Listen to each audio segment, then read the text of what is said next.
जन्तवो जलदश्यामा सार्ङ्गज्याघातकर्कशाः त्रैलोक्यमण्डपस्तम्भाः चत्वारो हरिबाहवः।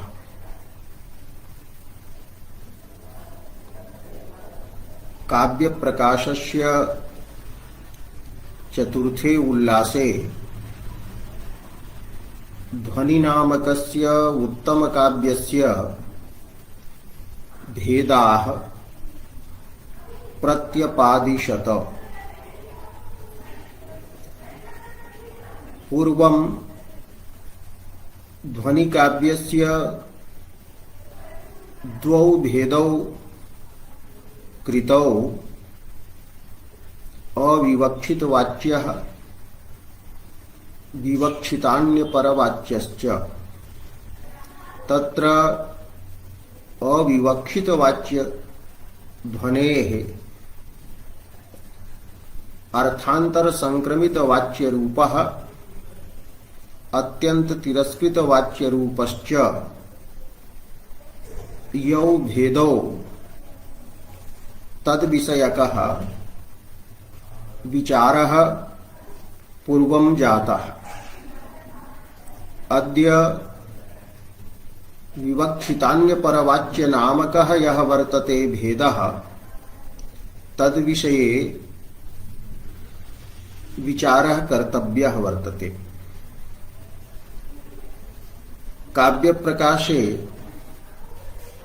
एतद्ध्वनि विषये एवं लिखितम्।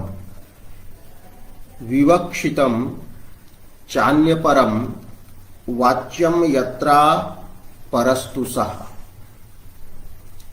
यत्र यस्मिन् ध्वनि काव्ये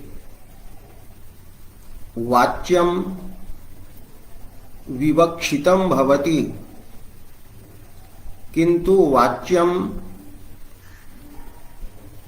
अन्यपरं भवति, अन्यस्मिन् व्यंग्ये परं भवति, व्यंग्यं प्रति उपसर्जनं भवति। अविवक्षित वाच्ये यह वाच्यार्थः भवति स वाच्यार्थः प्राथमिक शाब्दबोधस्य विषयः न भवति। यथा गंगायां घोषः इत्यादौ प्रवाह रूपः अर्थः बाधितत्वेन प्राथमिक शाब्दबोधस्य विषयो न भवति, किंतु अत्र लक्षणा न भवति। अतः वाच्यार्थः बाधितः न भवति, अपितु शाब्दबोधस्य विषयः भवति। एवं प्राथमिक शाब्दबोध विषयत्वम् एव अत्र वाच्यस्य विवक्षितत्वं विवक्षा विषयत्वं वा वर्तते। यद्यपि वाच्यार्थः विवक्षितः भवति किंतु स व्यंग्याय व्यंग्य प्रतिपादनाय अत्र प्रयुज्यते। अतः वाच्यं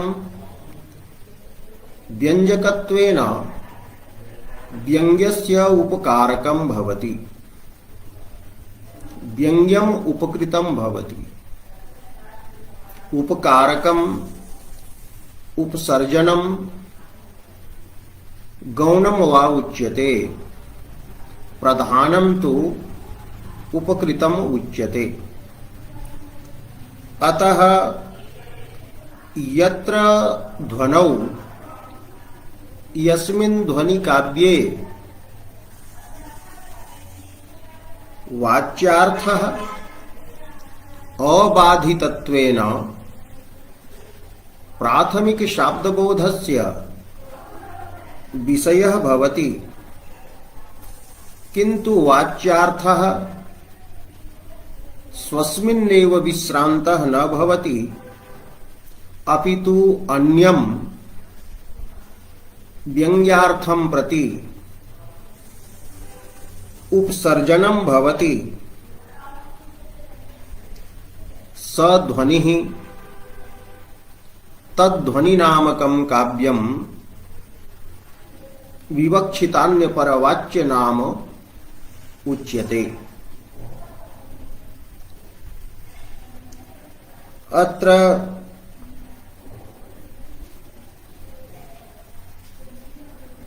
अपर इति शब्देन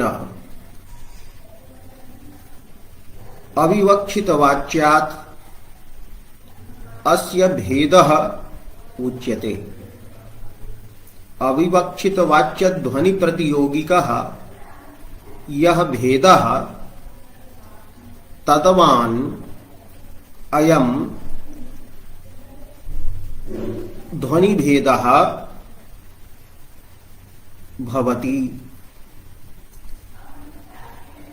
एवं यस्मिन् ध्वनौ वाच्यार्थः विवक्षितः भवति, किन्तु व्यङ्ग्यं प्रति उपसर्जनं भवति, उपायत्वेन व्यञ्जकत्वेन स ध्वनिः अविवक्षितवाच्यः उच्यते। अत्र अन्यपरम् इत्यस्य व्याख्यानं क्रियते। अन्यपरं व्यङ्ग्यनिष्ठम्,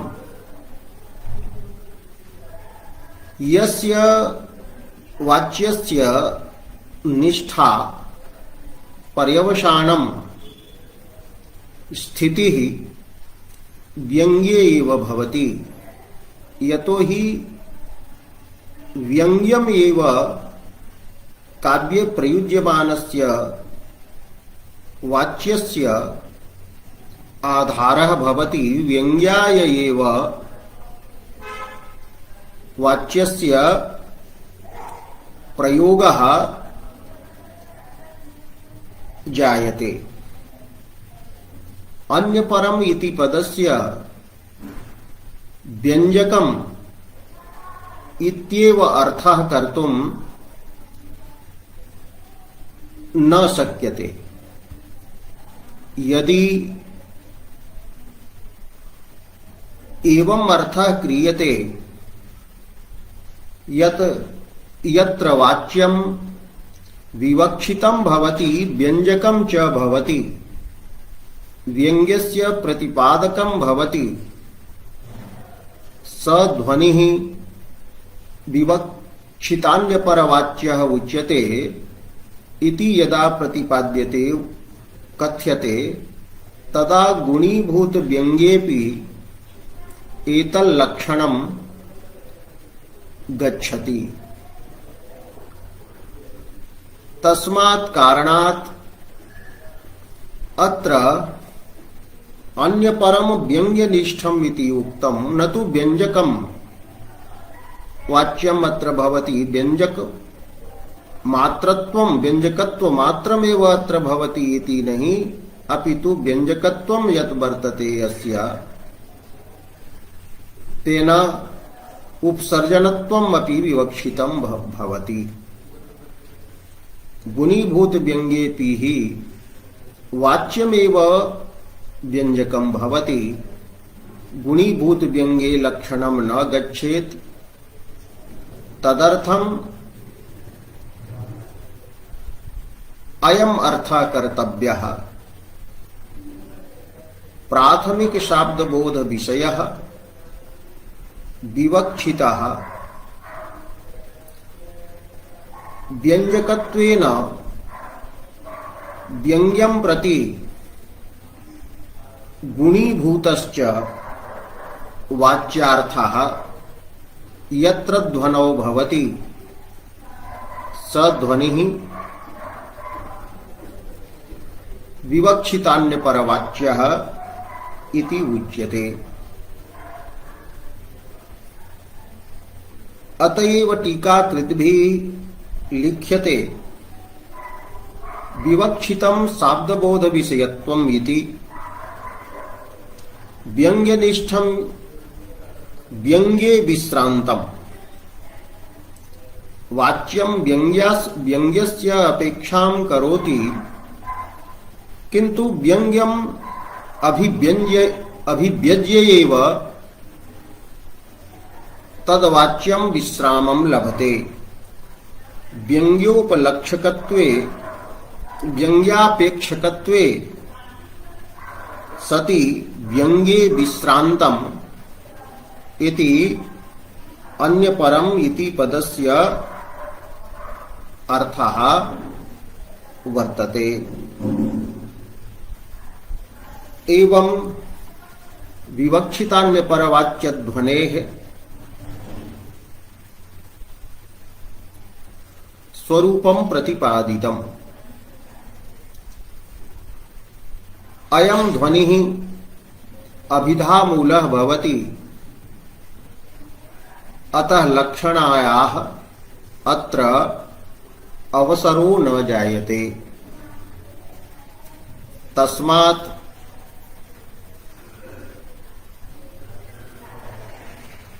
अबाधित व्यंग्य विश्रांत वाच्यकः ध्वनिः अविवक्षित वाच्य ध्वनिः इति अर्थः पर्यवसन्नः भवति। एवं विवक्षितान्यपरवाच्य ध्वनेः अग्रे भेदद्वयं प्रतिपाद्यते। एष च एषः विवक्षितान्यपरवाच्यः यः ध्वनिः अस्ति स द्विधा भवति। कोऽप्यलक्ष्यक्रमव्यङ्ग्यो लक्ष्यव्यङ्ग्यक्रमः परः। तत्र अस्य भेदद्वयं भवति। अलक्ष्यक्रमव्यङ्ग्यः एवं च लक्ष्यव्यङ्ग्यक्रमः। एतदस्ति व्यञ्जकं यद् वाच्यं भवति तस्य प्रतीतिः पूर्वं भवति। तदनन्तरं व्यङ्ग्यस्य स्थायी भाव रूपस्य रसस्य प्रतीतिः भवति। सर्वत्र एष क्रमः वर्तते। कारणस्य ज्ञानं पूर्वं कार्यस्य ज्ञानं पश्चात् भवति। तो व्यंजकम् अपि एकं कारक ज्ञापकाभ्यां भिन्नं कारणम् अस्ति। अतः व्यंजकं यद् वाच्यं तस्य प्रतीतिः पूर्वं भवति, व्यङ्ग्यस्य प्रतीतिः पश्चात्। एवं वाच्यव्यङ्ग्ययोः प्रतीत्योः यः पौर्वापर्यरूपः क्रमः वर्तते स क्रमः क्वचित् सहृदयेन लक्ष्यते बुध्यते, क्वचिच्च न लक्ष्यते। तो यत्र क्रमः सहृदयेन न लक्ष्यते सध्वनिः असंलक्ष्यक्रमव्यङ्ग्यः अलक्ष्यक्रमव्यङ्ग्यः वा उच्यते। अलक्ष्यक्रमव्यङ्ग्यः इत्यत्र नय ईषदर्थे वर्तते। क्रमस्य ईषत्वेन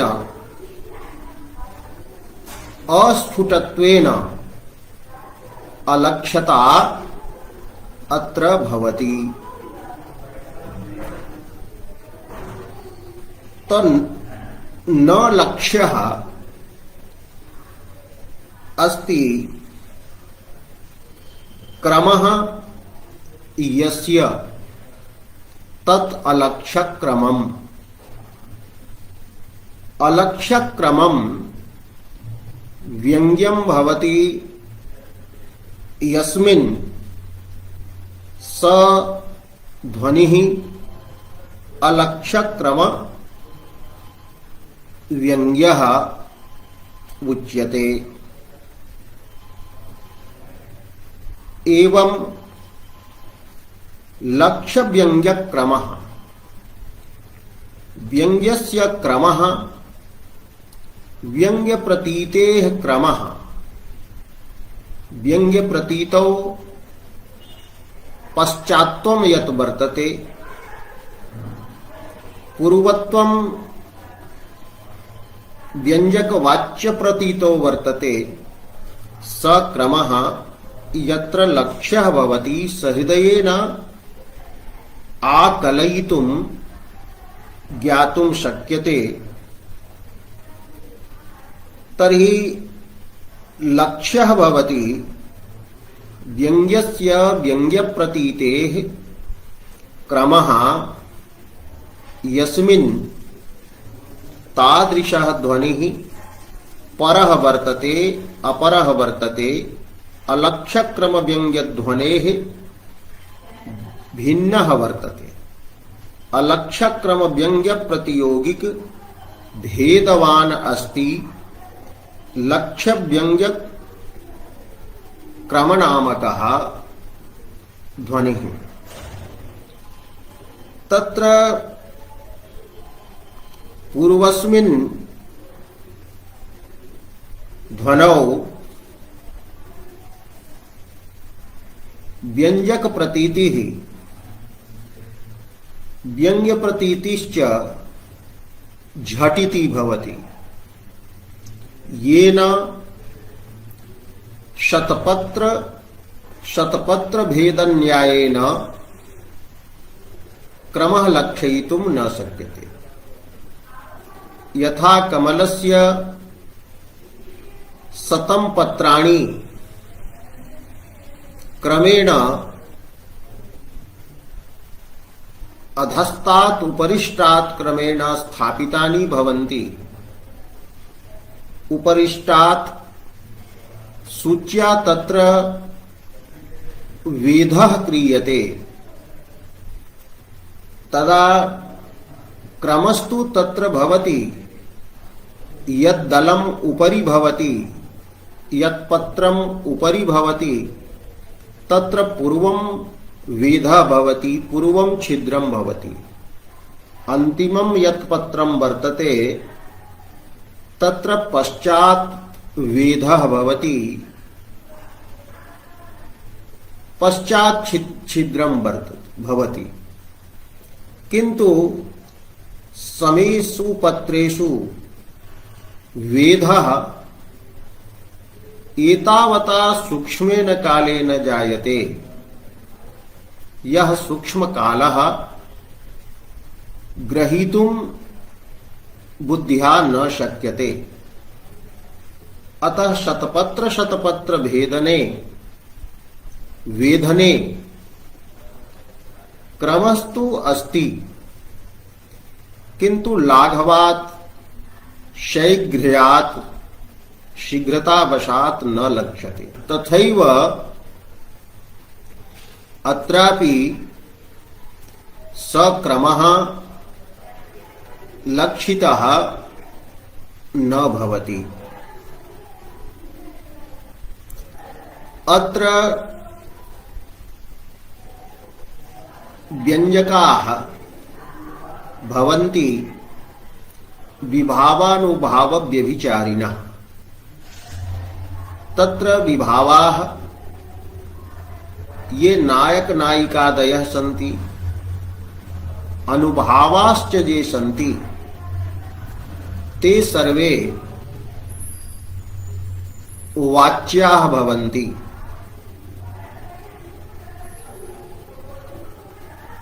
एवं व्यभिचारी भावः यः भवति स प्रायेण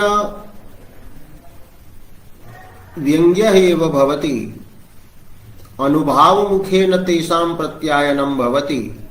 किन्तु केचन व्यभिचारी भावाः येषाम् अनुभावमुखेन वैषद्येन प्रतीतिः न भवति, ते शब्देन वाच्याः अपि भवन्ति, वाच्यत्वेनैव निबध्यन्ते। व्यभिचार भाव विषये तद्विषये सप्तमोल्लासे रसदोष प्रकरणे विचारितम् अस्ति। एवं विभावादयः ये सन्ति ते एव स्थायी भावस्य व्यंजकाः भवन्ति। एतेषां प्रतीतिः पूर्वं भवति, तत्पश्चात् स्थायिनः प्रतीतिः भवति, व्यङ्ग्यस्य प्रतीतिः भवति। इति कारणात् क्रमस्तु अस्ति, किन्तु स न लक्ष्यते, न बोध्यते। तदेव उच्यते न खलु विभावानुभाव व्यभिचारिणः एव रसः। यदि विभावानुभाव व्यभिचारिणः एव रसपदेन बोध्याः स्युः, रसत्वेन विवक्षिताः स्युः, तदा तु अत्र क्रमः न संभवति। किन्तु विभावानुभाव व्यभिचारिणः एव न रसः सन्ति, अपितु रसः तैः भवति, तैः प्रतीयते स्थायी भाव रूपः रसः इति अस्ति क्रमः। अस्मात् कारणात् क्रमः अस्ति इति निश्चीयते। अस्याः वृत्तेः लेखनस्य रहस्यम् एतद् वर्तते। कारिकायाम् अलक्ष्यक्रमव्यङ्ग्यः इति उक्तम्। तत्र अलक्ष्येति पदस्य घटकं नय वर्तते।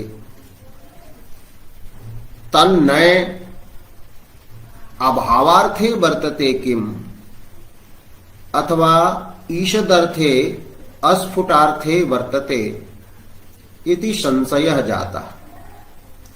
तर्हि पूर्वपक्षः भवेत् यदत्र अभावार्थकः वर्तते, क्रमः यत्र न भवति,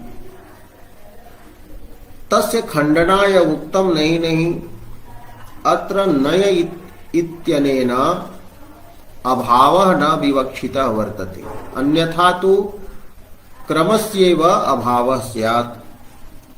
यदि विभावानुभाव व्यभिचारिणः ये वाच्याः भवन्ति, ते एव रसः स्युः, रसपदव्यवहार्याः भवेयुः, तदा तु एवं वक्तुं शक्यते। किन्तु एवं नास्ति। यदि वाच्याः एव विभावादयः रसः स्युः, तर्हि सर्वेषां श्रोत्रियादीनामपि असहृदयानामपि रसिकत्वं स्यात्। यतो हि वाच्यार्थः सर्वैः बुध्यते तर्हि श्रोत्रियादयः वेदाभ्यासमात्रनिरताः अलौकिकज्ञाः ये अन्ये च असहृदयाः सन्ति तेषामपि रसोद्बोधः स्यात् किन्तु रसोद्बोधः तेषां न भवति तैः रसः न अनुभूयते एतेन प्रतीयते यत् विभावादयः ये वाच्याः सन्ति ते रसाः न सन्ति अतः न खलु विभावानुभाव व्यभिचारिणः एव रसः अपितु येभिः रसः व्यज्यते व्यञ्जनया बोध्यते अतः क्रमस्तु अस्ति व्यञ्जकोऽपि हेतु भवति व्यङ्ग्यः कार्यः भवति तर्हि तयोः क्रमः अस्ति किन्तु स क्रमः न लक्ष्यते स तु लाघवात् शीघ्रत्वात् न लक्ष्यते अतः अलक्ष्यक्रम व्यङ्ग्यः ध्वनिः एवं विवक्षितान्यपरवाच्यस्य अलक्ष्यक्रम व्यङ्ग्यः एकः भेदः अपरस्तु लक्ष्यक्रम व्यङ्ग्यः लक्ष्य व्यङ्ग्यक्रमः वा भेदः भवति यस्य निरूपणम् अग्रे सविस्तरं विधास्यते एवं तत्र लक्ष्यक्रम व्यङ्ग्ये वाच्यस्य यदा प्रतीतिः भवति तदनन्तरं मध्ये विलम्बः भवति तदनन्तरं व्यङ्ग्यार्थस्य प्रतीतिः भवति तत्र रणनानुरणनन्यायः शब्द प्रतिशब्द न्यायः स्वीक्रियते यथा कश्चित् पर्वतादि मध्ये शब्दं करोति स एव शब्दः पुनः पर्वतं संयुज्य पर्वतात् परावर्तते स प्रतिशब्दः उच्यते तत्र शब्दस्य प्रतिशब्दस्य च क्रमः स्पष्टतया लक्ष्यते रणन शब्दस्यार्थः शब्दः ध्वनिः लोक प्रसिद्धः ध्वनिः अनुरणन शब्दस्यार्थः प्रतिशब्दः प्रतिध्वनिः एवं लोके ध्वनि प्रतिध्वन्योः यथा क्रमः सुलक्षः भवति तथैव अत्रापि वाच्यस्य व्यञ्जकस्य वाच्यस्य व्यङ्ग्यस्य च प्रतीत्योः क्रमः सुखेन लक्ष्यः भवति सुलक्षः भवति एवं विवक्षितान्यपरवाच्यस्य भेदद्वयं वर्तते तत्र प्रथमः यः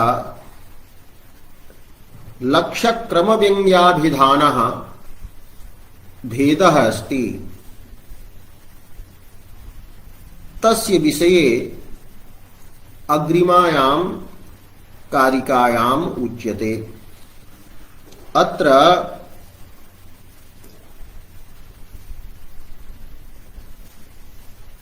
क्वचित् पाठः क्वचित् च तत्र पाठः तर्हि तत्र अस्य अर्थः वर्तते अलक्ष्यक्रमव्यङ्ग्य लक्ष्यक्रमव्यङ्ग्ययोः मध्ये यः अक्रमः व्यङ्ग्यः वर्तते तस्य भेदाः उच्यन्ते अग्रिमा कारिका अस्ति रसभाव तदाभास भावशान्त्यादिरक्रमः भिन्नो रसाद्यलङ्कारात् अलङ्कार्यतया स्थितः। तत्र कारिकायाः अस्याः पूर्वार्धम् अस्ति रसभाव तदाभास भावशान्त्यादिः अक्रमः। अत्रापि अक्रमः ईषत्क्रमः अलक्ष्यक्रमः इत्यर्थः कर्तव्यः। अक्रमः यः ध्वनिः वर्तते यत्र व्यङ्ग्यव्यञ्जकयोः पौर्वापर्यरूपः क्रमः लक्षितः न भवति, असौ अक्रमः ध्वनिः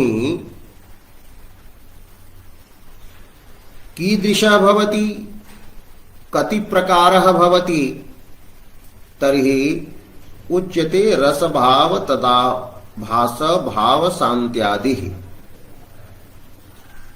रसश्च भावश्च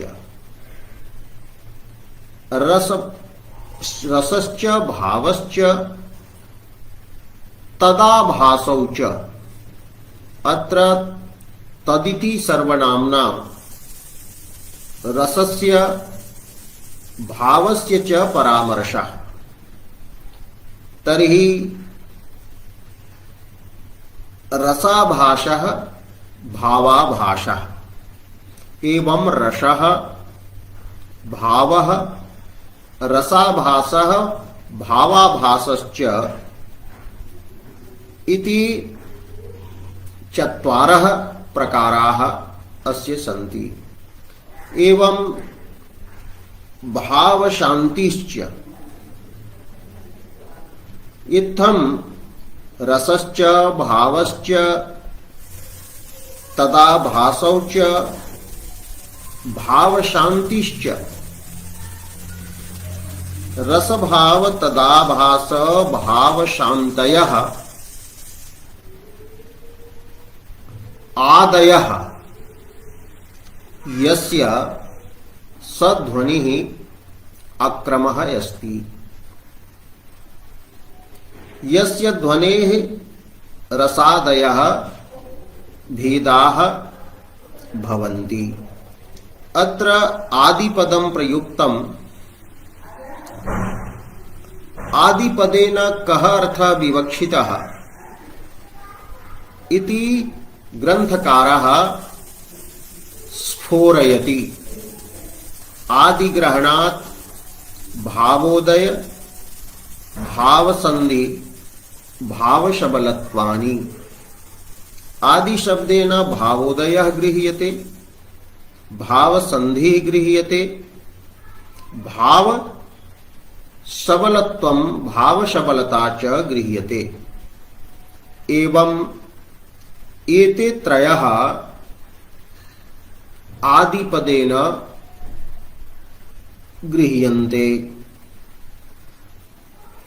इत्थं अलक्ष्यक्रमध्वनेः अक्रमध्वनेः अष्टौ प्रकाराः भवन्ति। रसः भावः रसाभासः भावाभासः भावशान्तिः भावोदयः भावसन्धिः भावशबलत्वं च इति अष्टौ प्रकाराः भवन्ति। तत्र रसः कः इति विस्तरेण अग्रे प्रतिपादयिष्यते। स्वयं च पूर्वं रसस्वरूपं मम्मटेन प्रतिपादयिष्यते। तत्र रसः भवति विभावादिभिः व्यक्तः व्यञ्जनया गोचरीकृतः रत्यादि स्थायी भावः। रत्यादयः अष्टौ नव वा भावाः सन्ति। तत्र नाट्यशास्त्रे अन्यत्र च एकोनपञ्चाशत् भावाः स्वीकृताः सन्ति। तेषु एकोनपञ्चाशति भावेषु रत्यादयः स्थायी शब्देन उच्यन्ते। एतत् विशेष रूपेण अग्रे प्रतिपादयिष्यते। तो यदा विभावादिभिः रत्यादयः भावाः रत्यादयः प्रतीयन्ते व्यज्यन्ते व्यञ्जनया बोध्यन्ते तदा ते एव रसशब्देन निगद्यन्ते। एवं विभावादि व्यङ्ग्यः स्थायी भावः रसः इति। रसः प्रथमः प्रकारः वर्तते अस्य अक्रमध्वनेः। पुनः अग्रे वर्तते भावः।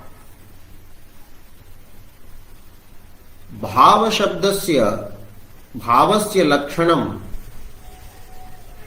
अत्रैव उल्लासे विधास्यते यत्र उक्तम् देवादि विषया रतिः एवं प्राधान्येन व्यज्यमानः व्यभिचारी भावः भावध्वनिः उच्यते। पुरुषस्य स्त्रियं प्रति या रतिः अस्ति, स्त्रियाः पुरुषं प्रति या रतिः वर्तते, सा रतिस्तु विभावादिभ्यः व्यज्यमाना सति श्रृंगार रसः उच्यते। किंतु गुरुं प्रति, देवं प्रति, मुनिं प्रति, पुत्रं प्रति च या कस्यचित् रतिः भवति सा रतिः भावः उच्यते। एवं च प्राधान्येन यदा लज्जादयः निर्वेदादयः व्यभिचारी भावाः प्रतीयन्ते तर्हि तेपि भावशब्देन निगद्यन्ते। तदेव उक्तम् रतिर्देवादि विषया व्यभिचारी तथान्जितः भावः प्रोक्तः इति। एवं भावः देवादि विषयक रत्यादि रूपः भावः। अग्रे अस्ति रसाभासः। तत्र रसे रसस्य विभावादिषु यदि अनौचित्यं प्रतिभाति, औचित्यस्य अनौचित्यस्य च निर्णयः लोकेन क्रियते शास्त्रेण च विधीयते। यथा परदाराः याः सन्ति, परस्त्री या वर्तते, तां प्रति कस्यचित् रतिः उचिता नास्ति, यतो हि रतेः यह विभावः अस्ति स्त्री, तत्र परत्वं वर्तते, स्वकीयत्वं नास्ति। अतः लोकः वदति, शास्त्रं वदति यत् परस्त्रियं प्रति रतिः दुर्भावना न करणीया इति मातृवत् परदारेषु इति तु वक्त कर्तुं शक्यते। मातृभावस्तु तत्र भवेत्। एवं यत्र रावणस्य सीतादि प्रति रतिः वर्णिता, तत्र सा रतिः श्रृंगाररसः नास्ति, अपितु श्रृंगाररसाभासः वर्तते।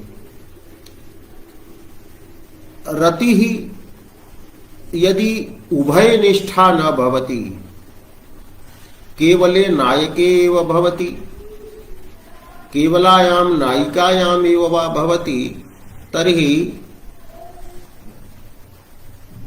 अनुभयनिष्ठत्वे सति शृङ्गाररसाभासा भवति। एवं अन्येपि रसाः भवन्ति।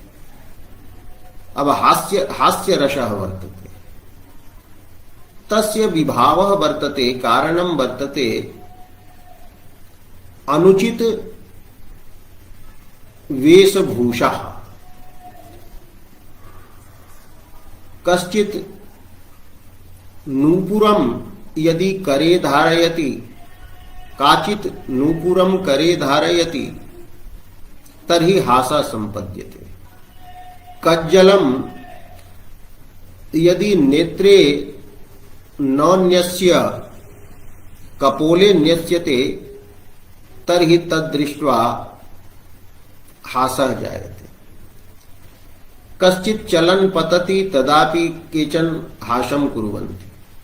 किन्तु यदि कश्चित् गुरुजनः गच्छति, कस्माच्चित् कारणात् स पतितः, तर्हि तत्र तस्य वर्णनं यदि वर्तते, तत्र हासः रसाभासः वर्तते। यतो हि हास्यस्य विभावः स गुरुः वर्तते, पूजनीयः भवति। एवं वीरस्यापि विभावे अनौचित्यं यदा भवति, यथा महाभारते प्रसंगः वर्तते, एकदा अर्जुनः युधिष्ठिरम् एव हन्तुम् उद्यतः।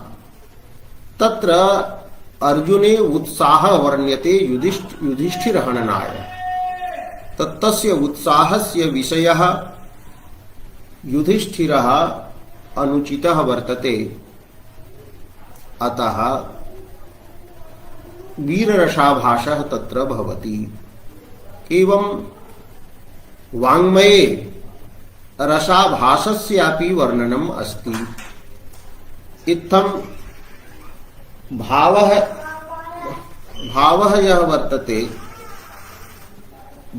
यः वर्तते स यदि कस्यचित् पराजितस्य राज्ञः स्वजेतारं राजानं प्रति भवति, स राजानं स्तौति, तर्हि तद्गता या तद्राजविषया रतिः वर्तते, सा रतिः भावः नास्ति, भावाभासः वर्तते। यतो हि भयेन सह स्तौति। एवं अनौचित्यस्य कारणं निर्धारकं लोकः शास्त्रं च भवति। एवं विभावादिषु लोकशास्त्रेण यत्र अनौचित्यं निर्धार्यते, तदाश्रित्य वर्णने सति तदाश्रये काव्ये भावाभासः रसाभासश्च भवति। एवं रसः भावः रसाभासः भावाभासश्च। अग्रे चत्वारः सन्ति। तत्र भाव शांति। क्वचित् काव्ये भावस्य शांति वर्ण्यते। तत्र वस्तुतः भावानां तिस्रः अवस्थाः भवन्ति। एका अवस्था भवति उदीयमाना अवस्था।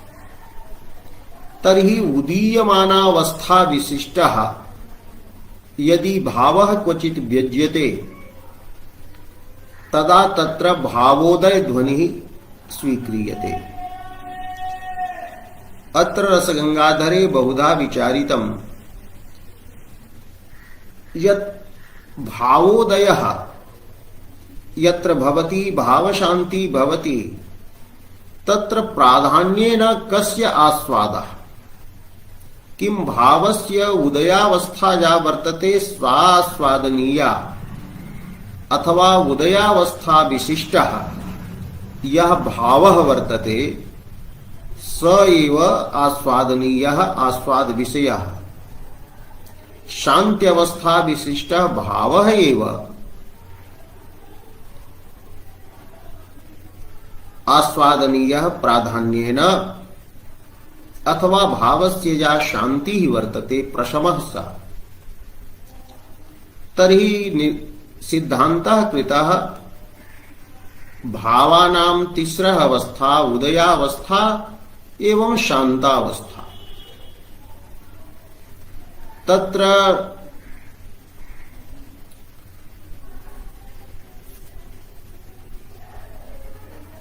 उदयावस्था शान्तावस्था या वर्तते तया अवस्थया विशिष्टः भावः एव वस्तुतः आस्वाद्यते अन्यथा तादृशम् अपि पद्यं दर्शितं यत्र उदयः वाच्यः वर्तते प्रशमः वाच्यः वर्तते तर्हि प्रशमस्य वाच्यत्वेन तत्र ध्वनित्वं न स्यात् यतो हि व्यङ्ग्यता अपेक्षिता भवति अतः भावस्य व्यङ्ग्यता अपेक्षिता शान्तेः अप्रधानस्य शान्तेः उदयस्य वा वाच्यता भवतु अथवा व्यङ्ग्यता भवतु इत्यत्र नाग्रहः इत्थं भाव शांति यत्र प्रतीयते यत् कस्याञ्चित् नायिकायां पूर्वं रोषः वर्तते क्रोधः स इदानीं शाम्यति अथवा शान्तः जातः स भावः एवं शान्त्यवस्था विशिष्टः भावः तत्र चर्वणीयः भवति आस्वादनीयः भवति तत्र भाव शांति ध्वनिः स्वीक्रियते एवं कस्याञ्चित् नायिकायाम् अथवा अन्यत्र कश्चन भावः उदीयमानः प्रतीयते तत्र भावोदय ध्वनिः स्वीक्रियते उदीयमानावस्था विशिष्टः स भावः तत्र व्यज्यते अतः भावोदय ध्वनि एवं क्वचित् एवं भवति द्वयोः भावयोः संधिः संधीयमानावस्था प्रतीयते तत्र अस्य प्राधान्यं भावस्य अथवा अस्य भावस्य प्राधान्यम् इति वक्तुं न शक्यते अतएव एतादृशे स्थले भावसन्धिः स्वीक्रियते एवं संधीयमानावस्था विशिष्टौ भावौ भावसन्धिः पुनश्च यत्र अनेके भावाः भवन्ति अनेके भावाः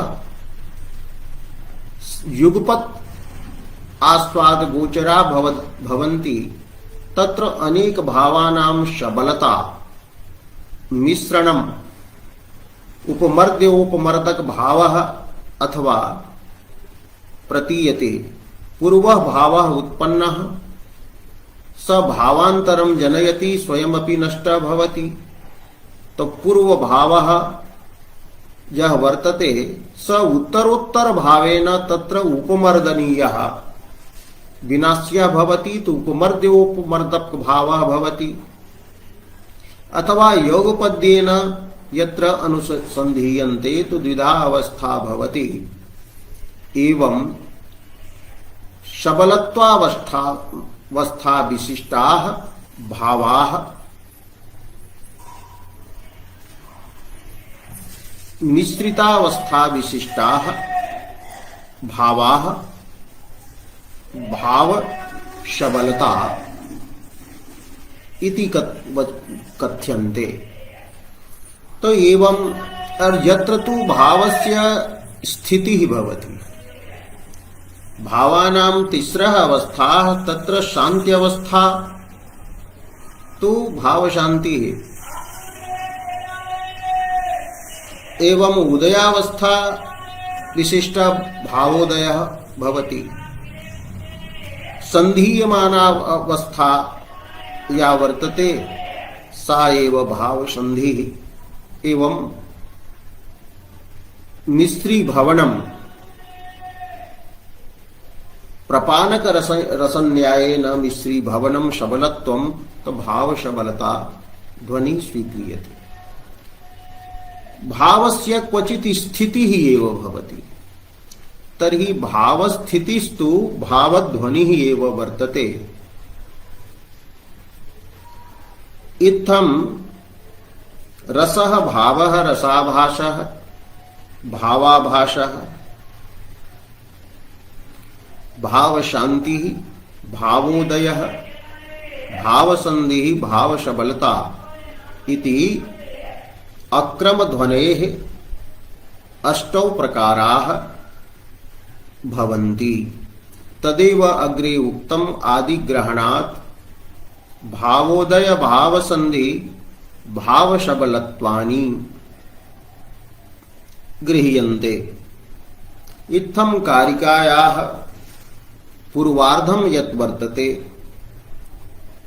तस्य अभिप्रायः प्रकटितः। उत्तरार्धं वर्तते भिन्नो रसाद्यलङ्कारात् अलङ्कार्यतया स्थितः। एतत् कथनस्य किमपि रहस्यं वर्तते। तत्र भामहादिभिः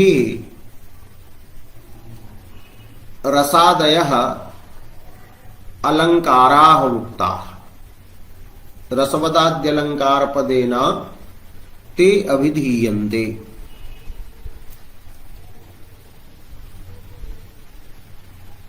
तत्र रसवत् प्रियः ऊर्जस्वी समाहितं च इति चत्वारः अलङ्काराः भामहादिभिः स्वीकृताः सन्ति। यत्र रसः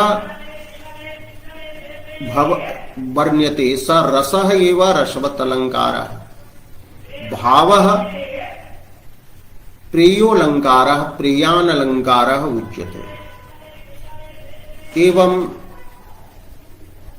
रसाभास भावा भासौ यत्र भवतः तत्र ऊर्जस्वी अलङ्कारः स्वीक्रियते। भावशान्तिः यत्र वर्ण्यते तत्र समाहितनामकः अलङ्कारः तैः स्वीकृतः। भावशान्त्यादि स्थले किं भवति इति तैः स्पष्टतया न प्रतिपादितम्। तर्हि प्रश्नः भवति यत् रसादयस्तु भामहादिभिः अलङ्काररूपत्वेन उक्ताः, तर्हि ध्वनिरूपता येषां कथं भवेत्? तर्हि सिद्धान्तः यत्र विधीयते यत् प्रधानभूताः भवन्ति रसादयः, तत्र ते ध्वनिरूपाः ध्वनिपदव्यवहार्याः भवन्ति। ते अलङ्कार्याः भवन्ति। यथा शरीरमेव अलङ्कार्यं भवति, अलङ्काराः आभूषणानि कटकादीनि विभिन्नानि भवन्ति, तत्र कटकादीनां विनियोगः शरीराय भवति, आत्मने भवति। तद्वारा तथैव एते रसादयः काव्यस्य प्रधानभूताः अलङ्कार्याः सन्ति। एतेषामेव अलङ्काराः उपमादयः भवन्ति। अग्रिमा पंक्ति अस्ति प्रधानतया यत्र स्थितो रसादिः तत्र अलङ्कार्यः। प्रधान रूपेण यत्र रसादि स्थितिः भवति तत्र सः अलङ्कार्यः भवति। यथा उदाहरिष्यते, उदाहरणम् अग्रे दास्यते। किन्तु यत्र अन्यः कश्चन वाक्यार्थः प्रधानभूतः रसादिः तत्र अंगभूतः गुणीभूतः तत्र रसादीनाम् अलङ्कारता यदि भामहादिभिः स्वीकरणीया तर्हि स्वीकर्तुं शक्यते। अन्यत्र तु प्रधाने वाक्यार्थे यत्र अंगभूतो रसादि तत्र रसवत् प्रेय ऊर्जस्वी समाहितादयः अलङ्काराः स्वीकरणीयाः। एते अलङ्काराः स्वयं अत्र पंचमे उल्लासे गुणीभूत व्यङ्गे प्रदर्श्यन्ते इति मम्मटेन उच्यते। ते च गुणीभूत व्यङ्ग्याभिधाने उदाहरिष्यन्ते। गुणीभूत व्यङ्ग्य नामकं यत् काव्यं भवति तत्र एतेषाम् उदाहरणं भविष्यति। अपराङ्ग व्यङ्ग्य नामकं यद् गुणीभूत व्यङ्ग्यं तत्र येषां सन्निवेशः भवति। यद्यपि भामहादिभिः चत्वारः एव अलङ्काराः उक्ताः, किन्तु तत्र भावोदयस्य अंगत्वे भावोदय नाम, भावसन्धेः अंगत्वे भावसन्धि नाम, भावसबलत्वस्य अंगत्वे भावसबलत्व नामापि अलङ्काराः भवन्ति इति कश्चित् वक्तुं शक्नोति। अतः एतेषामपि अलङ्कारत्वं